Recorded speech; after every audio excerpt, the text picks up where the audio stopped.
Hello दोस्तों, आपका आपके YouTube channel Digvijay commerce classes पर स्वागत है।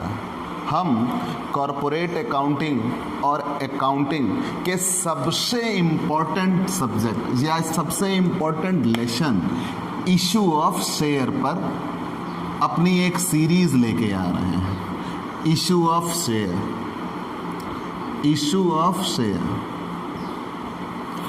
ये एकेडमिक पढ़ाई का एक ऐसा प्लेटफॉर्म बन रहा है दिग्विजय कॉमर्स क्लासेस, जिस पे आप एक तरफ से सारे क्वेश्चंस के साथ सारे रूल आपको मिल रहे हैं। ऐसा किसी भी एकेडमिक प्लेटफॉर्म पे या किसी भी प्लेटफॉर्म पे आपको ऑफलाइन में नहीं मिलता, जो मैं कंटेंट आपको ऑनलाइन में प्रोवाइड करा रहा हूँ। इसके लिए आपको करना सिर्फ और सिर्फ इतना है, ज़्यादा से ज़्यादा लोगों को आप इस चैनल से जोड़िए, दिग्विजय कॉमर्स क्लासेस, और वो सिर्फ और सिर्फ चैनल को सब्सक्राइब करें, बेल आइकॉन दबाना ना भूलें, और ये मान के चलिए आप अपनी पढ़ाई को सबसे शानदार लेके जाएंगे। हम आपको बिल्कुल ऑफलाइन वाली फीलिंग लेके आने वाले हैं, जैसे आप आमने सामने बैठकर पढ़ाई कर रहे हो। हमारे और आपके बीच में ये दूरियां कतई नहीं रहने दूंगा। तो चलिए शुरू करते हैं। जब कभी भी कंपनी अंश का निर्गमन करती है तो आपने पढ़ लिया था कि company issued at par, issued at premium, issued at discount. हमने उसकी जर्नल एंट्री भी जान ली थी, लेकिन बेसिकली वो सब जर्नल एंट्रीज तब हैं जब कंपनी शेयर इशूड करती है और शेयर इशू करने के बदले में कैश लेती है। लेकिन क्या कभी ऐसा भी होता है कि कंपनी शेयर इशूड करे, लेकिन शेयर इशूड करने के बदले में कंपनी कैश ना ले? मतलब कंपनी कोई अन्य काम करे, जैसे प्रमोटर को शेयर दे। प्रमोटर कौन होते हैं? तो प्रमोटर वो व्यक्ति होता है जो कंपनी को बनाने की सोच से लेकर, ध्यान देना बच्चों, मैंने क्या कहा, जो कंपनी बनाने की सोच से लेकर, मतलब प्रमोटर वो व्यक्ति होता है जिसके मस्तिष्क में वो आइडिया आता है कि हम क्या बनाएं, क्या कंपनी लेके आएं कि लोग उससे जुड़ें। तो किसी व्यक्ति के द्वारा जिसके मस्तिष्क में ये बात उत्पन्न हुई कि कंपनी बनाया जाए, वही प्रमोटर है।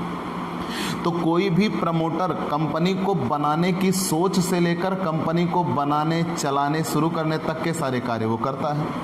तो अगर उसके इस कार्य के लिए कंपनी उनको कहीं से कोई पैसा देना बनता है उनके हिसाब के तौर पर, तो कंपनी ने क्या काम किया, उनको कहा चलो हम आपको शेयर दे देते हैं, हमारे पास नकद पैसे नहीं हैं, तो वो उस कंपनी में शेयर ले सकता है। तो वो कंसिडरेशन अदर देन कैश होगा। हम आपको वीडियोस में, पिछले वीडियोस में, जो आपको हमारे डिस्क्रिप्शन पे मिल जाएगा, हम पिछले वीडियोस में आपको अंडर सब्सक्रिप्शन बता चुके हैं, मिनिमम सब्सक्रिप्शन लिमिट बता चुके हैं। वहाँ हमने ये कहा था कि कंपनी अभिगोपक नियुक्त करती है, अंडर राइटर। अभिगोपक कंपनी के अंशों को बिकवाने की जिम्मेदारी लेता है, साथ ही ये शर्त होती है अगर वो नहीं बिकवा पाया तो खुद खरीदेगा। मैंने कल एक शब्द जोड़ा था जो हमारे जनरल तौर पर इस्तेमाल किया जाता है, ब्रोकर, दलाल। दलाल और अभिगोपक में यही अंतर है। दलाल का काम है वो आपके काम को करेंगे, बिकवाएंगे, संपत्तियां बिकवाएंगे, दायित्व पूरे करेंगे, मतलब संपत्तियां बिकवाने की वो जिम्मेदारी लेते हैं। बट नहीं बिकवा पाए तो बाय बाय, उनकी कोई काम नहीं, उनका कोई लायबिलिटी नहीं, कोई रिस्पॉन्सिबिलिटी नहीं। लेकिन अंडर राइटर में ये होता है कि वो आपकी अंशों को बिकवाने की जिम्मेदारी लेंगे, बिकवाएंगे, और अगर नहीं बिकवा पाए तो खुद खरीदेंगे। ये उनकी लायबिलिटी होती है और वो एबल होंगे, हम ऐसे ही व्यक्ति को अभिगोपक नियुक्त करते हैं और कंपनी उनको इसके बदले में कमीशन देती है।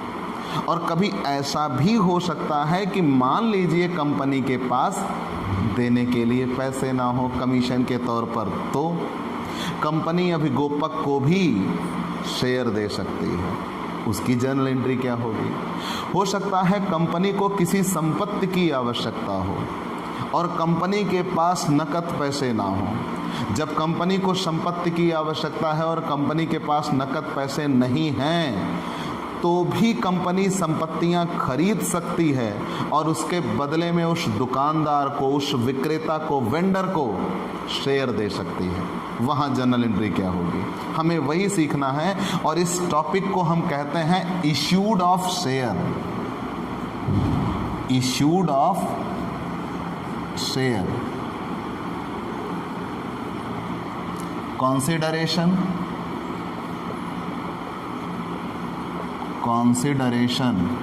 अदर देन कैश, मतलब नकदी के अतिरिक्त अन्य प्रतिफल के लिए अंश का निर्गमन। मतलब जनरली ये होता है कि हम शेयर इशूड करते हैं तो कैश प्रतिफल के तौर पर होता है। प्रतिफल की धारा 2D होती है, आप उसे पढ़ चुके होंगे। तो यहाँ ये होता है कि कभी भी कंपनी शेयर इशूड करती है तो कैश के बदले में करती है, लेकिन यहाँ हम वो रूल पढ़ने वाले हैं कि कंपनी शेयर इशूड करेगी लेकिन कंसिडरेशन कैश नहीं होगा। सबसे पहले नियम पर आते हैं। फर्स्ट, पहली चीज, मान लीजिए कंपनी ने संपत्ति खरीदा, संपत्ति क्रय करने पर, असेट्स परचेज करने पर, संपत्ति क्रय करने पर, वो कोई भी संपत्ति हो सकती है। जैसे मान लो कंपनी को मशीनरी की आवश्यकता है, कंपनी ने मशीनरी खरीदा, अब जिस विक्रेता से खरीदा उसे पैसे देने हैं। तो कंपनी ने कहा भाई देखो हमारे पास पैसे नहीं हैं, लेकिन हम आपको अपनी कंपनी के शेयर दे सकते हैं, आप हमें मशीनरी दे दीजिए, बिल्डिंग दे दीजिए। जनरली क्या होता है, कोई भी व्यक्ति जो कंपनी से जुड़ता है, अगर वो बड़े से प्लॉट या बिल्डिंग का ओनर है तो अपनी बिल्डिंग वगैरह उसके लिए दे देता है और मालिकाना हक के तौर पर वो शेयर ले लेता है।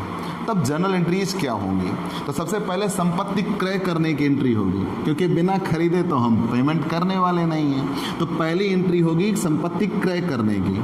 तो यहाँ पे जब कंपनी संपत्ति खरीदेगी तो कंपनी के पास संपत्ति आएगी, असेट्स अकाउंट डेबिट। ध्यान देना बच्चों, हमने यहाँ असेट्स लिखा है। अगर क्वेश्चन में मान लो लिखा हो मशीनरी क्रय किया और उसके बदले में शेयर दिया, तो आप असेट्स अकाउंट की जगह पे क्या लिख देंगे, सही पहचाना, मशीनरी अकाउंट। मतलब असेट्स तो जनरली सबके लिए इस्तेमाल किया जाएगा, लेकिन अगर स्पेशली इंडिकेशन दिया हुआ है कि ये संपत्ति खरीदी गई तो आप उसका नाम लिखेंगे। तो असेट्स अकाउंट डेबिट, और जिससे खरीदा है वो टू वेंडर्स अकाउंट। ऐसा क्यों, असेट्स कंपनी के पास आई और आपने रियल अकाउंट का नियम पढ़ा हो कि आने वाली को डेबिट करता है, और वेंडर साहब पर्सनल अकाउंट का पालन करता है। पर्सनल अकाउंट, नाम, व्यक्ति, संस्था, पर्सनल अकाउंट होता है। और पर्सनल अकाउंट का सिर्फ इतना नियम है, debit the receiver and credit the giver. जब कंपनी ने खरीदा तो कंपनी ने पाया है, लेकिन वेंडर्स ने उसके लिए क्या किया है, दिया है, इसलिए वेंडर क्या हो गए, क्रेडिट। तो जितने की संपत्ति खरीदा कंपनी ने उतना क्या हो गया, एंट्री बना दिया, assets account debit to vendors account. ये तो एंट्री तब बनी जब कंपनी ने संपत्ति खरीदा, assets account debit to vendors account. या हम नरेशन बना देंगे, बीइंग असेट्स परचेज्ड। अब इतना बनाने के बाद अब कंपनी को संपत्ति मिल गई, अब पैसा देने की बारी आई तो कंपनी ने कहा देख भाई पैसे तो नहीं है, आप हमसे शेयर ले सकते हो। तो कंपनी उनको शेयर दे सकती है, और शेयर उनको कंपनी कितने तरीके से दे सकती है, 3 तरीके से। कंपनी उनको चाहे तो अपने अंश को सममूल्य पर दे दे, सममूल्य पर निर्गमन। चाहे तो कंपनी उनको अपने अंशों को प्रीमियम पर दे दे, प्रीमियम पर निर्गमन, प्रीमियम पर निर्गमन। और कंपनी चाहे तो उनको अपने अंशों को कटौती पर दे दे, कटौती पर निर्गमन। मतलब ये कि कंपनी अपने अंशों को इन तीनों तरीकों से दे सकती है। कंपनी ने संपत्ति खरीद लिया, अब विक्रेता को भुगतान करना है, पेमेंट करनी है। तो जब विक्रेता को पेमेंट करनी है तो पेमेंट करने के लिए कंपनी ने किसका तरीका चुना है, शेयर का। कंपनी उनको शेयर देने वाली है। तो जितने प्रतिफल का सामान खरीदा, ध्यान देना, मतलब आप ये कह सकते हो जितने मूल्य की संपत्ति क्रय की गई उतना मूल्य चुकाना है, उतने मूल्य का ही उन्हें शेयर देना है। अब वो शेयर एट पार हो सकता है, वो शेयर एट प्रीमियम हो सकता है, और वो शेयर एट डिस्काउंट हो सकता है। अब अगर वो शेयर एट पार हुआ तो जर्नल एंट्री क्या बनेगी? तो वहाँ पे आपको जर्नल एंट्री बनाना होगा वेंडर्स अकाउंट डेबिट। ध्यान देना बच्चों, अगर वेंडर का नाम दिया है, जैसे मान लो कहा जाए कि कोई अल्फा लिमिटेड नाम की कंपनी है और अल्फा लिमिटेड ने मलखान प्रोविजन स्टोर से कोई संपत्ति खरीदी है, तो तुरंत वहाँ पे आप एंट्री बनाइएगा अल्फा लिमिटेड ने खरीदा, मलखान प्रोविजन स्टोर से खरीदा, तो असेट्स अकाउंट डेबिट टू मलखान प्रोविजन। तो वो जनरली है जिससे खरीदा जाएगा उसको हम क्रेडिट करेंगे, जो असेट्स खरीदी जाएगी उसको डेबिट करेंगे। अब यहाँ जिसको पेमेंट करनी है हम उसको दिखाएंगे, तो यहाँ हमने वेंडर इस्तेमाल किया है, तो यहाँ भी हम क्या लिखेंगे? वेंडर लिखेंगे। तो वेंडर्स अकाउंट डेबिट, अगर कोई नाम दिया होता जैसे दुकानदार ये हैं, विक्रेता हैं, तो हम उनका नाम यहाँ लिखते, तो ये नाम यहाँ आता जिसको पेमेंट करनी थी।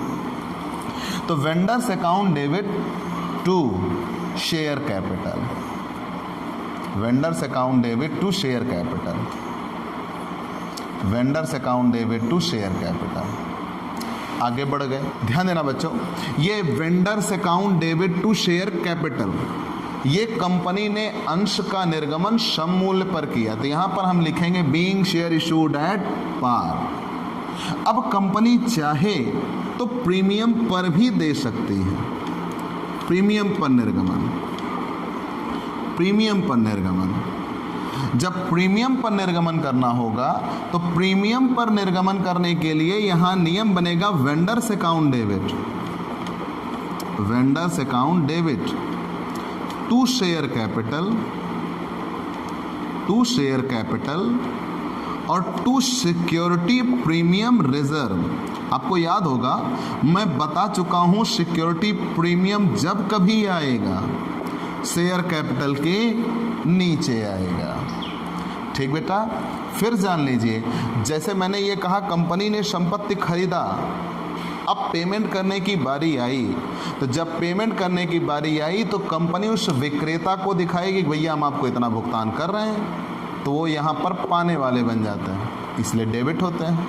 अब उनको पेमेंट के तौर पर क्या दिया जाएगा? शेयर दिया जाएगा, तो जितनी फेस वैल्यू का शेयर दिया जाएगा, जितनी उसकी कैपिटल होगी, credit, being share capital account credit, और उसके बाद उस पर जितना प्रीमियम होगा प्रीमियम भी क्रेडिट कर दिया जाएगा। प्रीमियम हमेशा शेयर कैपिटल के नीचे आएगा। अब कंपनी चाहे तो अपने अंशों को कटौती पर भी दे सकती है। जब कंपनी अपने अंशों को कटौती पर देती है तो उस जगह पे जर्नल एंट्री बनती है vendors account debit, vendors account debit discount on issue of share, discount on issue of share to share capital. प्यारे बच्चों, मैं आपको नियम बता चुका हूं, जब कभी कंपनी डिस्काउंट पर शेयर इशूड करे तो जिसको या जिसके लिए दिया जाएगा वो तो हम यहां डेबिट करेंगे, क्योंकि वेंडर साहब पाने वाले हो रहे हैं, और वेंडर्स पर्सनल अकाउंट का नियम फॉलो करते हैं। पर्सनल अकाउंट में है डेबिट द रिसीवर, तो डेबिट हो गए। जितना डिस्काउंट था डिस्काउंट कंपनी के लिए लॉस होगा, और वो डिस्काउंट भी क्या हो जाएगा? डेबिट हो जाएगा।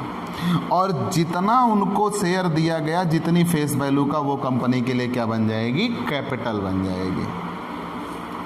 जनरली मैं आपको ये समझाने का प्रयास कर रहा हूँ, आपको लिए ये एक टॉपिक पूरा हुआ है, लेकिन आप इसे फिर से जान लीजिए, जस्ट रिमाइंडर, ताकि आपको बेहतर तरीके से समझ में आ जाए। कंपनी कभी भी अंश का निर्गमन करती है तो कंपनी उसके बदले में पैसे प्राप्त करती है, कैश। लेकिन ऐसा भी हो सकता है कि कंपनी को कोई अन्य आवश्यकता हो, कंपनी ने उसकी पूर्ति के लिए शेयर चुकाया हो, मतलब कंपनी ने कोई संपत्तियां खरीदी हों और उन संपत्तियों के भुगतान के लिए कंपनी ने शेयर दिया हो, तब जर्नल एंट्री क्या होगी? तो इसीलिए इसको कहा जाता है कंसीडरेशन अदर देन कैश। नकदी के अतिरिक्त अन्य प्रतिफल के लिए अंश का निर्गमन। तो सबसे पहली चीज तो ये कि कंपनी संपत्ति खरीदेगी, सही पहचाना।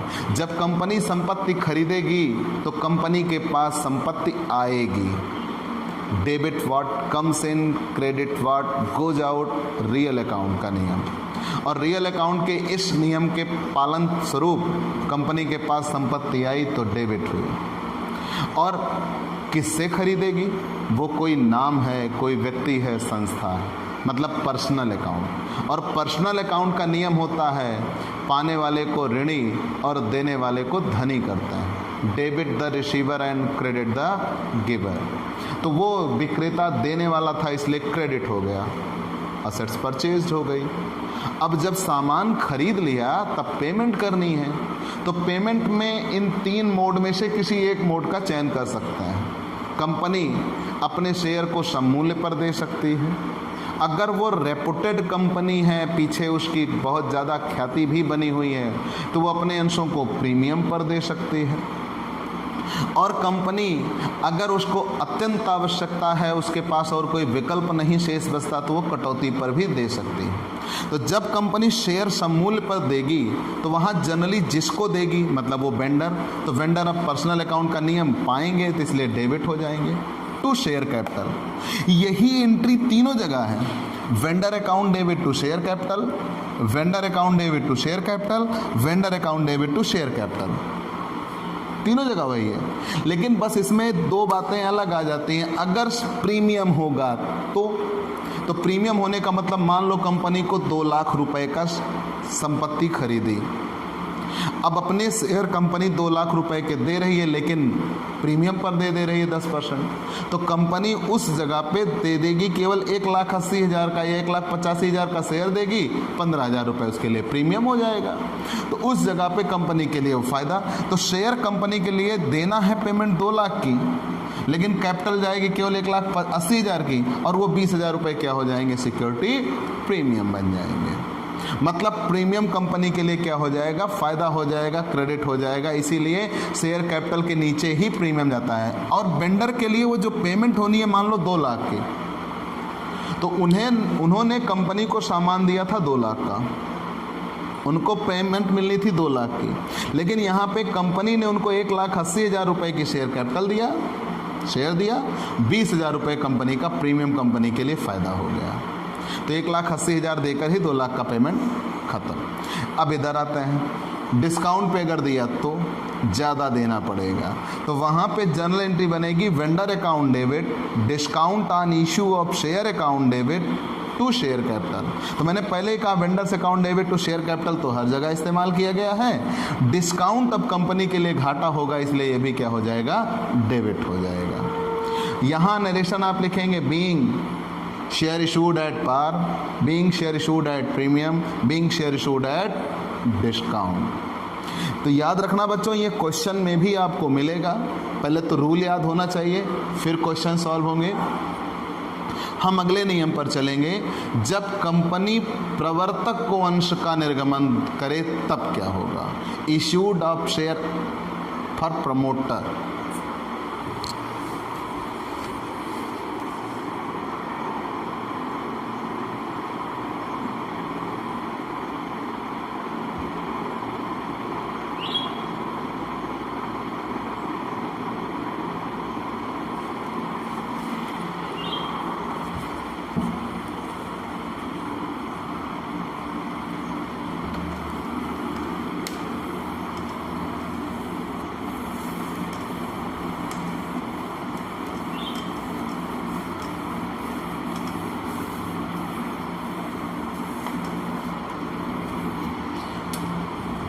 प्रवर्तकों को अंश का निर्गमन करने पर, प्रवर्तकों को अंश का निर्गमन करने पर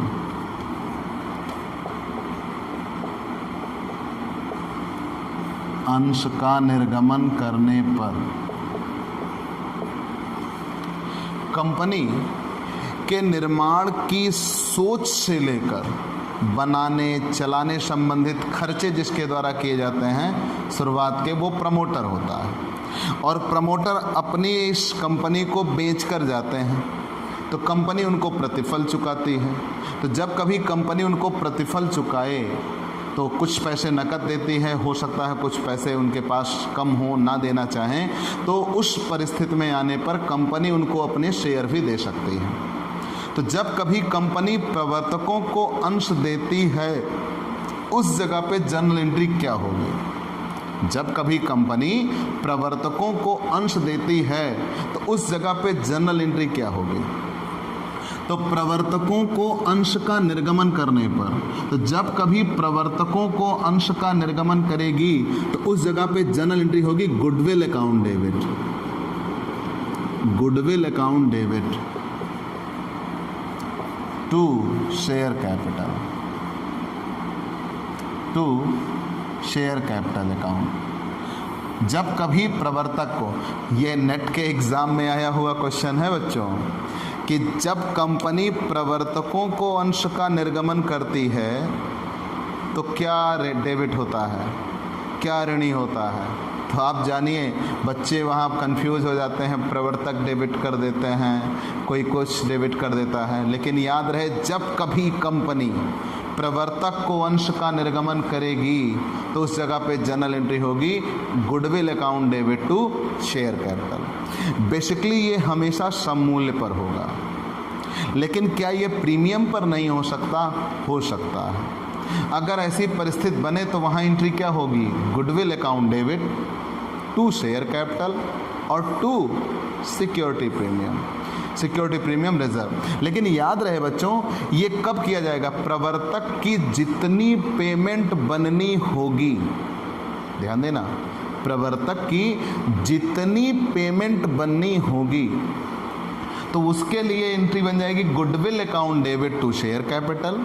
प्रवर्तक को जितनी पेमेंट बननी होगी उतने शेयर हम दे देंगे, उतने रुपए के, तो goodwill account debit to share capital. और अगर प्रीमियम भी है तो टू शेयर कैपिटल के नीचे to security premium reserve account. और अगर डिस्काउंट पे दिया तो जनरली नहीं होगा, लेकिन मान लीजिए आपको कहीं फंसाया जाए तो goodwill account debit discount on issue of share account debit to share capital account. लेकिन मैंने आपके समझने के लिए यहाँ केवल एक एंट्री लिखी है कि प्रवर्तकों को अंश का जब निर्गमन किया जाएगा issued of share for promoter, तो जब प्रमोटर को शेयर इशूड किए जाते हैं तो वहाँ पे आपको जर्नल एंट्री करनी होगी goodwill account debit to share capital. और अगर प्रीमियम आता है तो यहाँ टू शेयर कैपिटल के नीचे टू सिक्योरिटी प्रीमियम रिजर्व हो जाएगा। यहाँ मैं मार्क कर दे रहा हूँ टू सिक्योरिटी प्रीमियम रिजर्व। और अगर डिस्काउंट आता है तो यहाँ होगा discount on issue of share. अब अगला नियम आता है अभिगोपकों को अंश का निर्गमन करने पर, अभिगोपकों को अंश का निर्गमन करने पर।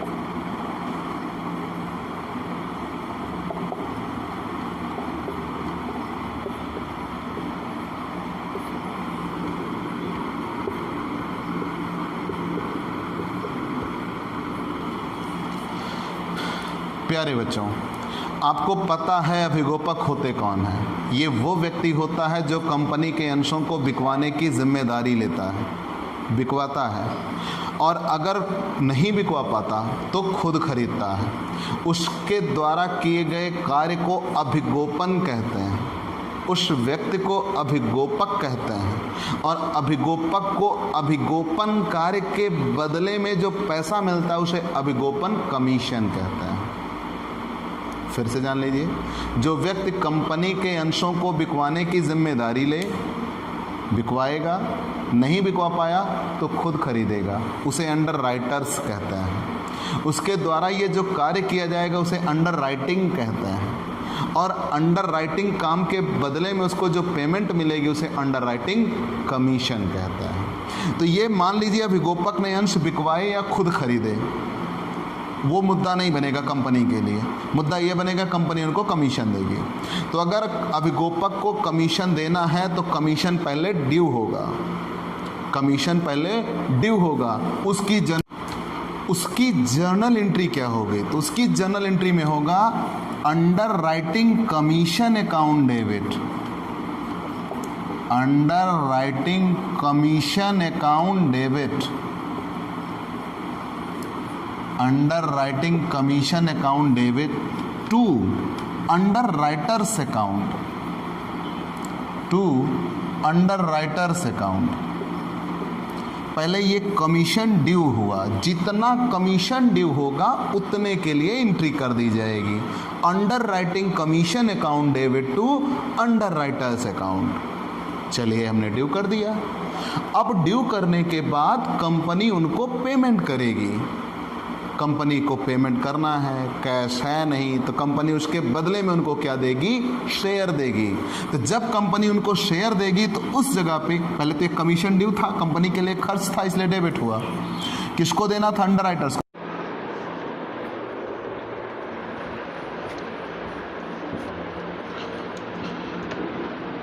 फिर जब कमीशन पेड होगा तो उसकी एंट्री बनेगी underwriters account debit, underwriters account debit to share capital account. फिर वही रूल कि जब कैपिटल दिया गया तो कैपिटल तो क्रेडिट हो गई, लेकिन क्या कंपनी अपने शेयर इनको प्रीमियम पर भी दे सकती है? बिल्कुल। जब कंपनी इनको प्रीमियम पर दे सकती है तो रूल क्या बन जाएगा? Underwriters account debit to share capital account to security premium account. Company उनको प्रीमियम पर भी दे सकती है।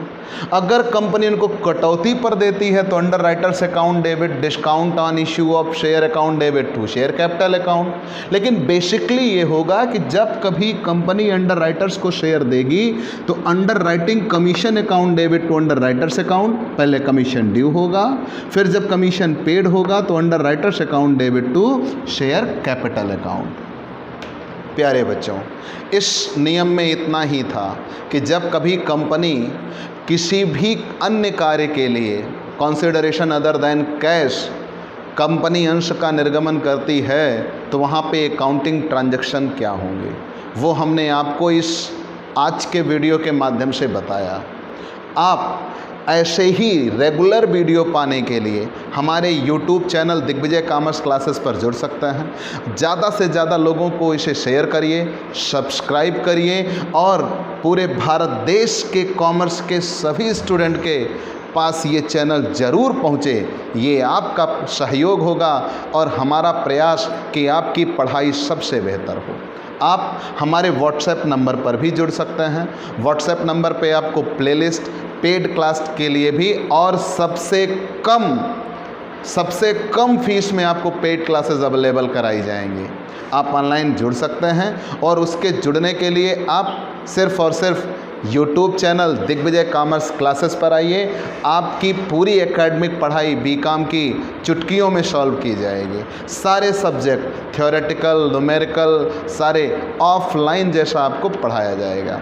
तो दिग्विजय कॉमर्स क्लासेस आपका अपना YouTube चैनल, उसे सब्सक्राइब करिए और सब्सक्राइब करने के बाद बेल आइकॉन दबाना ना भूलिए। तब तक के लिए बाय बाय दोस्तों।